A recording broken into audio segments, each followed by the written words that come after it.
Coming up next on Picking Up the Pieces, President Ralph Fuccillo, president of DentaQuest.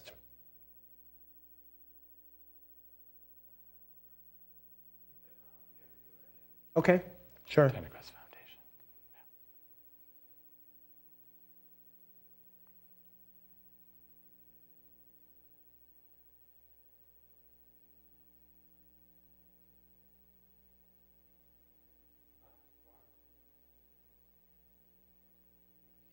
Coming up next, Ralph Fuccillo, president of DentaQuest Foundation.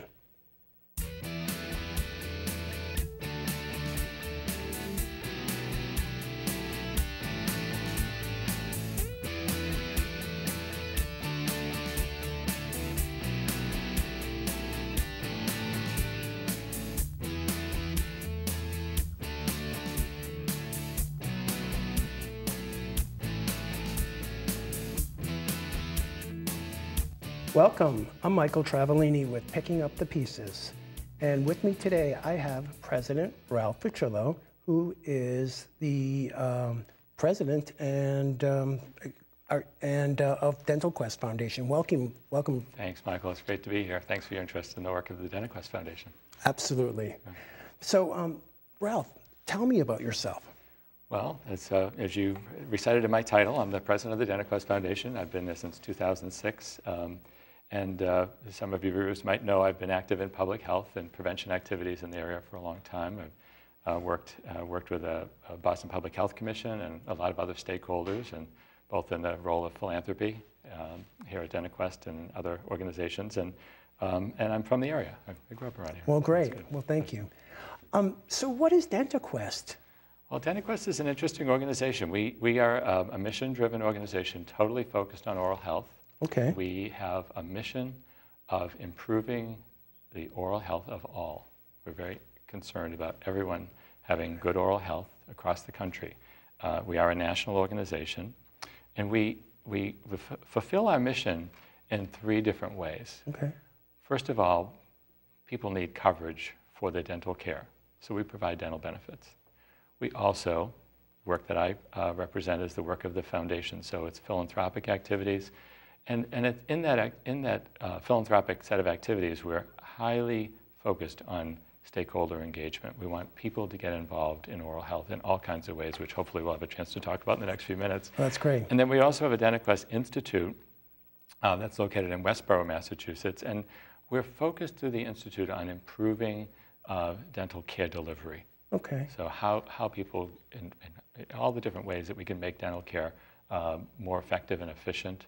We actually have a clinic in Westborough that provides dental care to people. So we're practicing what we want to learn more about and what we think we can do better. Great. And so DentaQuest it's an insurance company too? Is that what I heard? Well, the dental benefits part of it, okay. Yes. A lot of people are covered. We actually cover 18 million people across the country.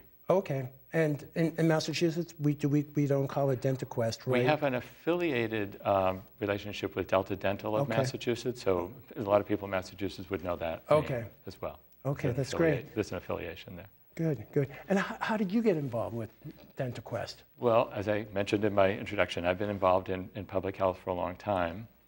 Mostly on the prevention side. I'm not a clinician. I'm not a dentist. Okay, so I won't ask you any dental questions. No, I'm not. You won't be working on you as a patient. Okay. But focused on prevention, in previous roles I've served working on substance abuse prevention and HIV prevention, tobacco control, domestic violence. All these issues sort of came into focus when I was invited to serve in the role of president of the DentaQuest Foundation because I hadn't done a lot in oral health.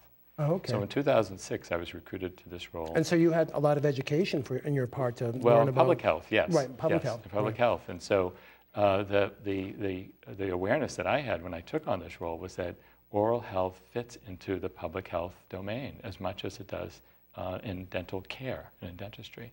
Great. So there are a lot of things that apply to other disease areas that we might not have connected to oral health, but I've learned they certainly are. Okay, connected. that's great. So it's great to be involved. So I hear the word oral health, yes, and then I also hear the word dental care. What's the difference between the two? Good question. Okay. So when you think about our mouths, a lot of people think about going to the dentist to Right. receive care, basically, whether that's because you already have a problem or to help you prevent problems. The person who provides the dental care for you is taking care of your mouth. In the broader scheme of things, when you think about your overall well-being, oral health is part of that. It's an essential part of that, actually. And so when we talk about health, we're thinking about the state of being. How is your mouth? It's like a systematic look at it's it. in the, Okay. right, that's right. And you know, more and more people are understanding how important oral health is to your overall well-being. Okay, great, super. And is oral health problems more pertain to children than adults, or what? Oh, no. Like, I mean, we think of that. We think of kids because, you know, this is one of those diseases, and I'll probably say this a few times. It's almost 100% preventable. So you want to take care of your mouth early. And so yes, for kids, there are a lot of things we can do. One, to address the issues that are coming up for kids, but it's lifelong. And really an area that we've found often neglected is the oral health of seniors, because of either the cost, accessibility, and even just knowledge. You know, in my generation, I would say, being a bit older, we had a focus on oral health from what we learned from commercials about toothpaste. Right. You know, nobody taught us about oral health. Absolutely. Yeah. When I noticed my grandfather, as he got older, he just had his teeth taken out, and then he got dentures. Yes. And then I saw that with my father. Yeah. And I don't want to be that. I want my teeth. And really, there's probably little reason to be. I mean, that's one of the things, you know, I have similar family history where people lost their teeth at earlier ages or at some point in their lives, and it almost became an expectation. As a matter of fact, like people, it was normal. That's right. We're people normal. Actually thought that they were supposed to have tooth pain too. Everybody gets a toothache. Right. When that's really a sign of disease. Right, and they sell it in the stores, and they have commercials on TV. You just dab a little on your tooth, and it goes away, and then it's all sad. There's more to it. So I think the thing that you're mentioning is so important, Michael, which is to have people start early in life so you do have your teeth, that you can retain your teeth for your whole lifetime. And generationally, we're seeing that you know, overall, with the introduction of different ways of taking care of your mouth and different things that people can do on a population basis, including, you know, diet and self-management, those kinds of things can really help us understand you should be able to keep your teeth. Wow. Well, you take care of them. So is there, because of that, is there like a crisis in our country right now with oral health? Or? Well, you know, that's an interesting word, crisis. I would say there are definitely oral health crises in this country. And I would just share with you a couple of experiences. In 2009, I went to volunteer with Mission of Mercy, which is a program that dental associations and others have organized in their states to give free care to people who wouldn't get dental care. And it's called, what was the? Mission of Mercy. Mission of Mercy. And I went to volunteer at one of these, again, not as a clinician. I wasn't treating anyone, but I was greeting people. Okay. The line for care was unbelievable. And what that said to me was that there are so many people in this country who do not have access to good dental care. Right. And in that case, in that particular region of the country, people had the expectation that they were coming to have their teeth out because that's what their parents and grandparents had. Yeah. So, you know, that was sort of the thing that was predominant in their minds, is get rid of them. They cause me too many problems. And that's not necessary. So that's one part of the crisis, is that there were these long lines, and that was not just one. These happen every month, sometimes a couple of times a month in certain states. Okay. And states that you'd be surprised. I mean, I think we associate certain I know, I have areas a stereotype of need in my head already. Yeah, we don't want to do that, but there are high needs. And the other is that the crisis that motivated a lot of us was that in 2007, a 12-year-old boy whose name was Diamante Driver, who was in Maryland, died from an untreated dental infection. And it went into his system and into his spine. Well, it went into his brain. Oh, and it was a very sad time because, you know, if you think of that, a prevention visit, you know, a visit to dental care, and if he had access to dental care, those things don't need to happen. And that's not the only one. Diamante was not the only child who's died of an untreated dental disease. But to me, that's a crisis. That shouldn't happen. And now, you know, we're now in the beginning of the new year of 2013, and that happened in 2007. That's not long ago. No, that's 3 So years we're ago. still seeing that. 26 years ago. And I could go on. I mean, there really are areas of oral health that are in dire need of When I think what you're saying right now, when I think about it, it's a lot of people look at oral health and dental care as almost like cosmetic in a lot of ways, and they don't really see the connection between, you know, oral health and, you know, our mouth is part of our body, right? Yes, the mouth is part of the body. That's a good thing for the viewers to know. Right. We want everyone to know that. Right. So, and you're right. I think that's part of what the messages we received perhaps earlier in life, or just generally because we think of smiles. We love smiles. We think smiles are contagious, right? That's good. But we don't want dental disease to be contagious, and it is a disease. Right. And a disease is transferred. There are bacteria in our mouths.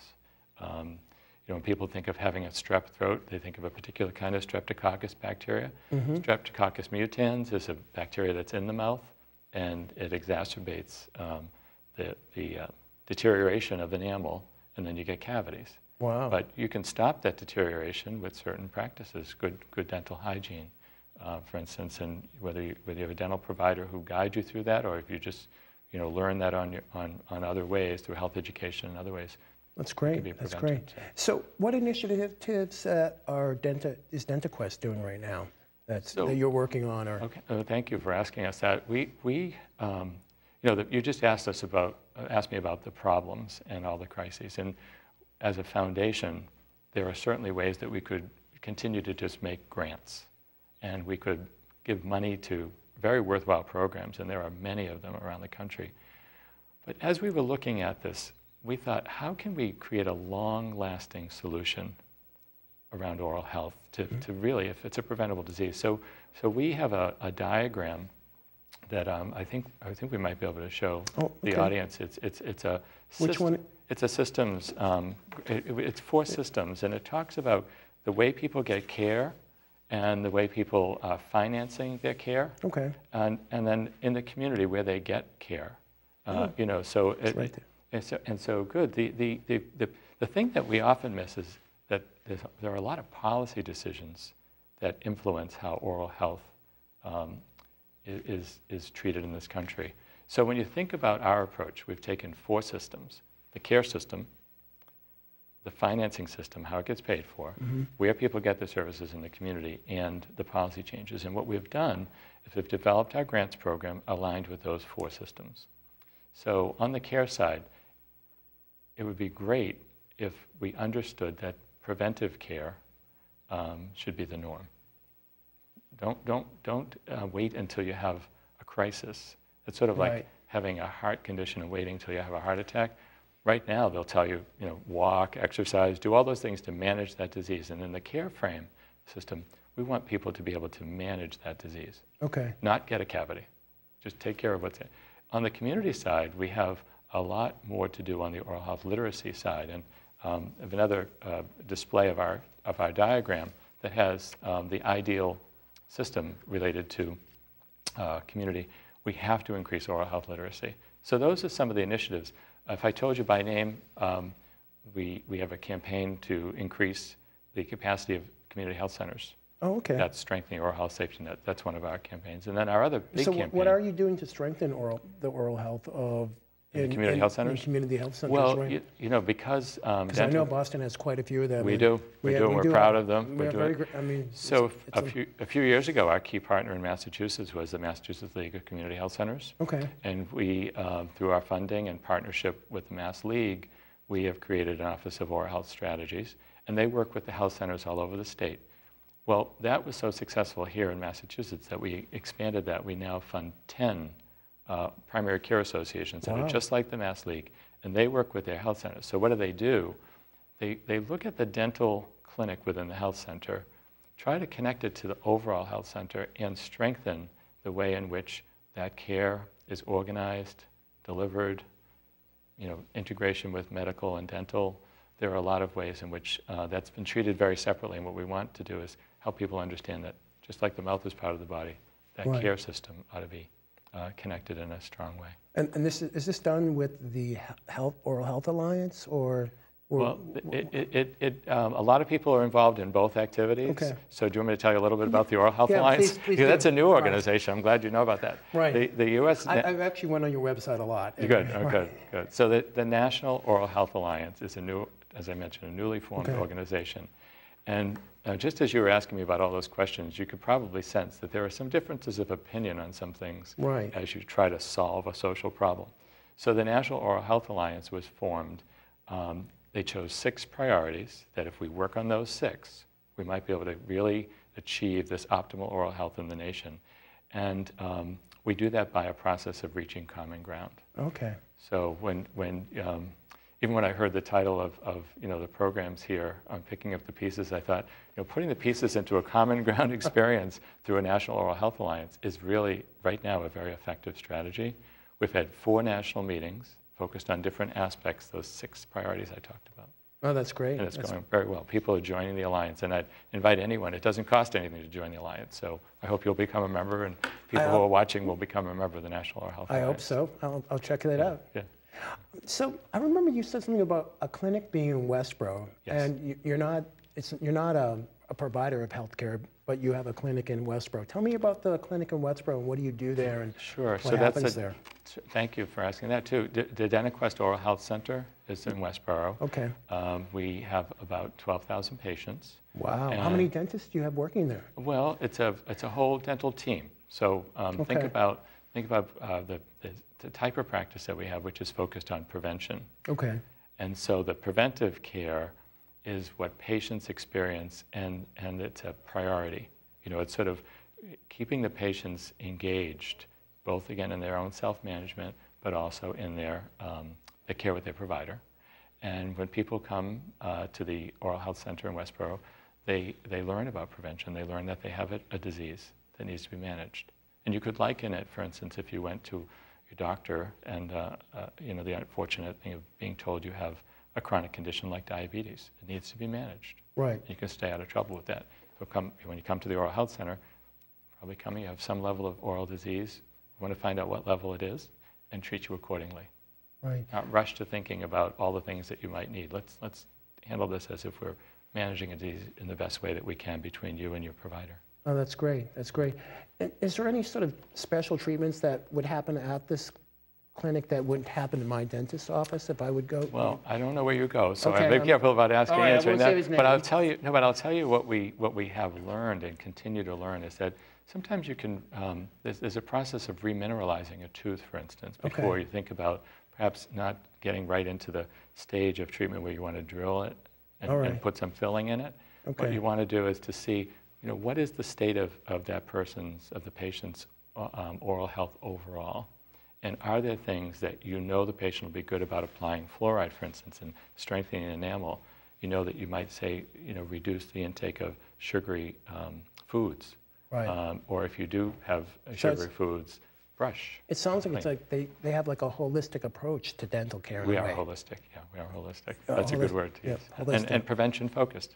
Right, prevention focused, that's great. And the nice thing about that is that we're building the evidence for the way that care could be delivered more often. That's great. More frequently. That's wonderful. And so what's going on with the schools? I remember when I was a child, my teacher, taught us about brushing our teeth, and then they gave us these little red pills to take home, and after I brushed at home, I would put this red pill in my mouth, and wherever it was deep red, it was a place that still had plaque. Well, what's going on with schools there are still some school programs. I remember the one you're talking about, and I think that was a good way to keep... Probably about the same age, right? Well, maybe older, but the idea is that we did want people to be aware of bacteria and what they weren't reaching when they were brushing, and the flossing is important.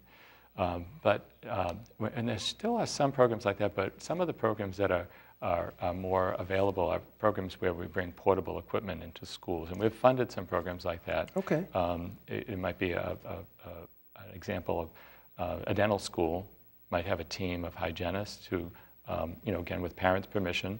The example of it would be children coming down to the computer room or some space. They reacted looking at that, and we're very pleased that kids are happy, it's done in a fun environment, it's familiar. Sometimes they come down in pairs. I went to a school in East Boston where the BU dental program came in, and 2 children came together, and they watched each other get their care. And there's even a little bit more than what you experienced, which is now the examination can be done, but also sealants can be provided.